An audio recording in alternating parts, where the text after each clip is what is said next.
26 मार्च 1966. सर्वात महत्वाची गोष्ट म्हणजे वेळ आली असली पाहिजे. बाकी सर्व गोष्टी बिघडवून टाकणाऱ्या आहेत. मग त्या कोणत्याही असोत, शुद्ध, उच्च, उमदा, अगदी सुंदर आणि अद्भुत. उद्या कोणत्याही गोष्टी, फक्त त्याचे अस्तित्व हवे. बाकी सारा बिघडवून टाकणारा खेळ. माताजी सावित्री वाचतात. हे अगदी अद्भुत आहे असं तुम्हाला नाही वाटत?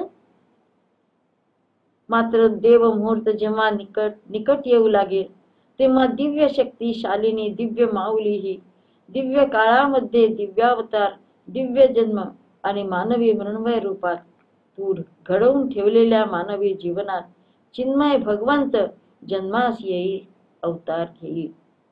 सावित्री सर्ग 11 अध्याय 1. पण दिव्यतेची घडी केव्हा जवळ येत आहे? 6 एप्रिल 1966. सावित्रीतील काही ओळींचे केलेले भाषांतर माताजी आपल्या वहीत टिपून ठेवतात. सदा सर्व काळ सातत्याने पूर्णपणे मनोरंजक असलेल्या छोट्या छोट्या गोष्टी घडत असतात. एका छोट्या हाताने माझा हात धरून सहज गंमत म्हणून लेखन केले. गंमत म्हणून तेव्हा सर्व काळ मला सावध राहण्याची गरज होती. एक जण सतत हसत होता. ते कुणीतरी अस्तित्वात आहे, विविध गोष्टींनी भरलेले आहे आणि आपणाला ते काही दिसत नाही, पण मला ते दिसते. पूर्वी मला ते काही दिसत नसे, पण मला आता सर्व काही दिसत आहे. माताजी हसतात. आपल्या जवळ वेळ असेल तेव्हा सांगण्यासारख्या खूप मनोरंजक गोष्टी आहेत. 16 एप्रिल 1966. सावित्रीतील एका ओळीचे भाषांतर माताजी अगदी सहजतेने करतात. मग त्यावर भाष्य. तुम्ही पुस्तक वाचता, मग शांत बसता. दरवाजा उघडला जातो आणि ते आत येते. मोठेच गमतीशीर.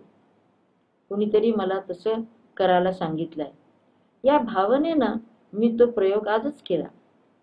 सामान्यतः हे नेहमीच रिकामे असते आणि तरीही येथे त्या कपाळाकडे बोट नेतात. ते खोडले जाते. येथे सध्या मात्र ते तसे नव्हते. मी ते वाचले, इथे आले, मग मी पाठीमागे गेले, दरवाजा उघडला आणि मग तिथे स्पष्ट लिहिलेले आढळले. 27 एप्रिल 1966. सावित्रीतील 2 ओळी माताजी वाचतात. प्रेम आणि मृत्यू यांच्यातील वादविवाद. असं, हे महाशय अजून इथेच आहेत वाटतं. काही दिवसापूर्वी हा सर्व अनुभव मला आला. तो इतका मजेशीर होता. त्याचे हृदय आपली उत्कट प्रार्थना व्यर्थच उंचावून धरते. आकाररहित शून्यामध्ये तेजस्वी देवतांची गर्दी करून सोडते. सावित्री सर्ग 11 अध्याय 4. का तुम्ही त्या आकाररहित शून्यामध्ये होतात? मी ते पाहिले. आकाररहित शून्य इतके मजेशीर. मी ते सर्व पाहिले आहे. तो अगदी अनन्यसाधारण अनुभव होता. मी सर्व मानवी निर्मितीच्या पलीकडे गेले, सर्वांच्या पलीकडे, सर्व जगतात मानवाने जे निर्माण केले त्याही पलीकडे, अगदी पार्थिव जगताच्याही पलीकडे.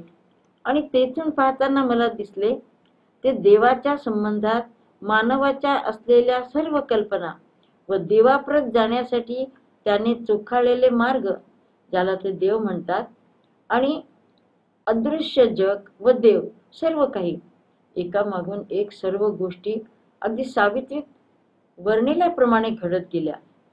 सत्य अभिव्यक्त करण्यातील त्यांचा अपुरेपणा, त्यांची कृत्रिमता दिसून येत होती. आणि इतक्या अचूकपणे, हा अचूकपणा इतका बरोबर होता की तुम्ही मनोवेदनेने व्याकुळ होता. अगदी हे जग केवळ काल्पनिक, आभासी निर्मिती, पण सत्य वास्तविकता काहीही नाही. कोणत्याही वस्तूला स्पर्श केल्याची भावना तेथे नव्हती. या टप्प्यापर्यंत ही अनुभूती पोहोचली. फारच दुःखदायक. पण मग काय?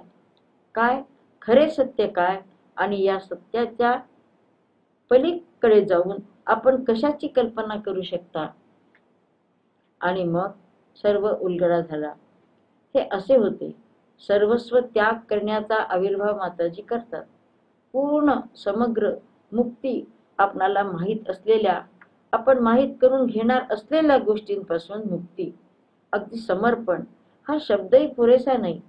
एक प्रकारची मुक्ती आणि आणि मग एकाएकी किंचित हालचालीने हा अनुभव संपला. अनवधानाने एखाद्या बालकाने केलेल्या हालचालीसारखा, ज्याला काहीही समजत नाही, जो काही समजून घेण्याचा प्रयत्नही करीत नाही, पण जो सारे सोडून देतो, अशा निरागसतेची किंचित हालचाल, असा निष्कपटपणा, असा अनन्यसाधारण गोडवा शब्दांनी तो व्यक्त होऊ शकत नाही. काही नाही, फक्त हेच सर्वस्व त्यागाचा आविर्भाव करतात आणि क्षणार्धात खात्री व्यक्त झालेली नव्हे, जिवंत जिवंत खात्री. मी फार काळ तो अनुभव जागृत ठेवू शकत नाही, पण तो फार अद्भुत होता, खासच. पण मनोवेदनेने अगदी कळस गाठला होता. जे मानवी नाही, जे मानवापलीकडील आहे, त्याच्याशी थेट भिडून ते जाणून घेण्याच्या बाबतीत मानवी प्रयत्नांची निष्फळता मनाला डाचत राहिली. जेव्हा माणूस स्वतःला देव मानू लागतो, अशा टप्प्यावरील मानवी जीवनातील सर्वोच्च साक्षात्काराबाबत मी बोलत आहे. हा अनुभव मला माहीत नाही, पण साधारण काही मिनिटे टिकला, पण तो काहीतरी खरा होता. फक्त जेव्हा हा अनुभव घेऊन तुम्ही परत येता, एखाद्या शब्दाने त्याविषयी सांगण्याचा प्रयत्न करता, किंवा त्याबद्दल बोलतही नाही, या किंवा त्या पद्धतीने त्यांची मांडणी करण्याचा प्रयत्न करता, तेव्हा मात्र सर्व काही संपून जाते. तरीही दुराग्रहाने येथे एक खात्रीशीर गोष्ट शिल्लक राहते. खरी चेतना पुन्हा हस्तगत करण्यासाठी विश्वनिर्मिती हा काही क्षणिक प्रकार नाही. त्याला स्वतःची अशी एक वास्तविकता आहे आणि सत्यामध्ये त्याचे स्वतःचे अस्तित्व असणार आहे. ही पुढची पायरी आहे. म्हणून तो साक्षात्कार, शून्यता हे आपले लक्ष नाही आहे. हा आपला ठाम विश्वास आहे. तो अगदी आवश्यक आहे, पण ते लक्ष नव्हे. खरे लक्ष हे दुसरेच आहे, त्या तत्वाला येथे ठेवण्याची क्षमता. ही क्षमता केव्हा येईल मला नाही माहिती, पण जेव्हा ती येईल तेव्हा सर्वात परिवर्तन घडून येईल. तोपर्यंत आपण सज्ज राहूया. येथे फक्त एका गोष्टीची नोंद करायची आहे. नोंद करणे मला भाग पडत आहे. इतरांवर परिणाम करणारी शक्ती पूर्वीपेक्षा अनंत पटीने वाढली आहे. हो, सगळीकडे त्याचे तरंग निर्माण होत आहेत. अगदी ज्या लोकांच्या आयुष्यात स्थिरस्थावर झाली आहे आणि मूलतः जे समाधानी आहेत, त्यांच्यावरही या गोष्टींचा परिणाम होत आहे. बघूया काय होतं ते.